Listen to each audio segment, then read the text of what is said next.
Level 1. The lock. You're standing at your front door, keys in hand. You lock it. Done. Easy. Except your feet won't move. Something whispers, "Check again." You check again, it's locked.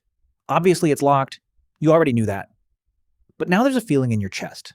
Small, sharp, uninvited. You walk to your car.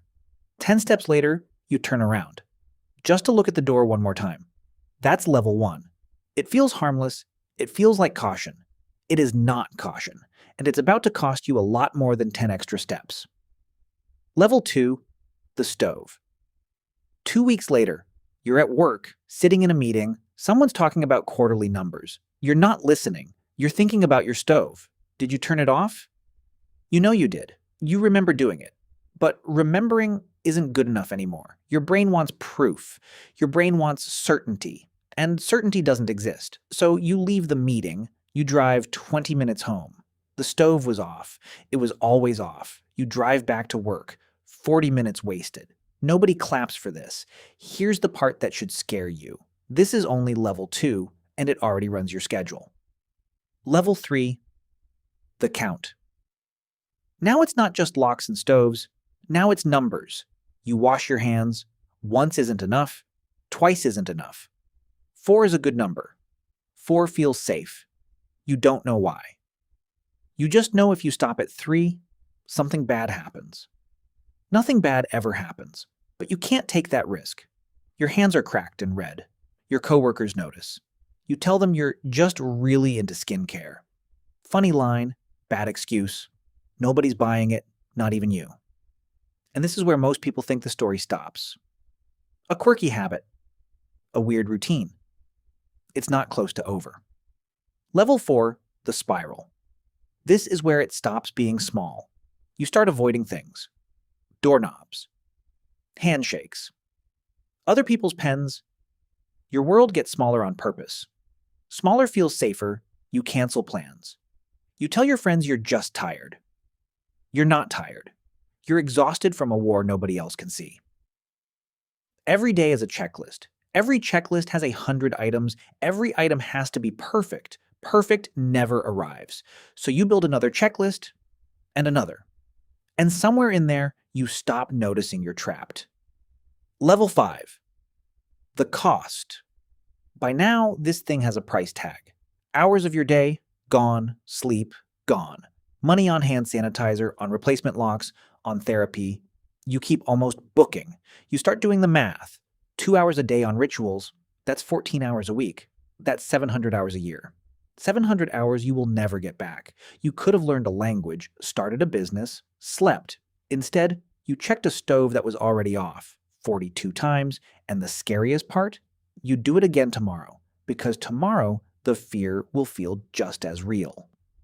Level 6, the mask. Here's the part nobody sees. You get good at hiding it. You become an actor. A very tired, very convincing actor. At work, you're detail-oriented. At home, you're particular. At parties, you're the responsible one. Nobody knows you triple-checked the text you sent because you were terrified it sounded rude. Nobody knows you rewrote it 6 times. You're not lying to them. You're just editing yourself down to something that looks normal enough to pass. But masks slip. And when yours does, it's not going to be quiet. Level 7, the control illusion. This is the trap. Part of you starts to believe the rituals are working. You didn't get into a car accident today. Was it because you checked the mirror 4 times? Some sick part of your brain says, yes, keep doing it. It's working. You're safe because of this. This is the most dangerous level, because now the rituals feel like power, like control, like the one thing keeping the world from collapsing. It's not control. It's a cage you built yourself, one lock check at a time. And cages like this don't break gently. They break all at once. Level 8, the collapse. Something breaks. Maybe it's a missed flight because you couldn't stop checking your passport. Maybe it's a relationship, tired of being the 5th thing you double-checked tonight. Maybe it's just a Tuesday where you can't leave your room for 6 hours. Whatever it is, it's loud. You sit on the floor. Not because you want to, because you can't stand up without checking something first. For the first time, you say it out loud. I think I need help. 4 words. Harder to say than any ritual you've ever performed. You think that's the end of the story.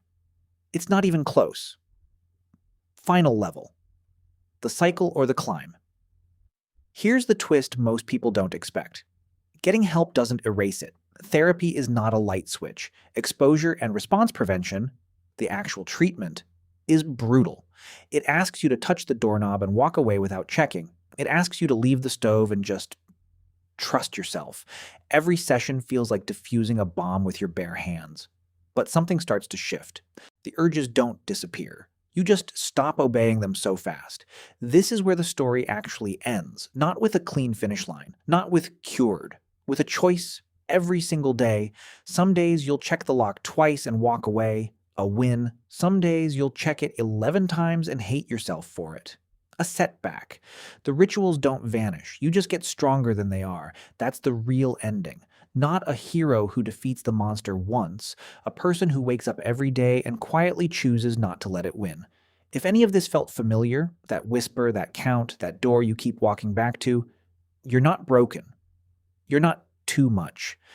You're fighting a war most people can't even see. And wars like that, they're won one honest step at a time.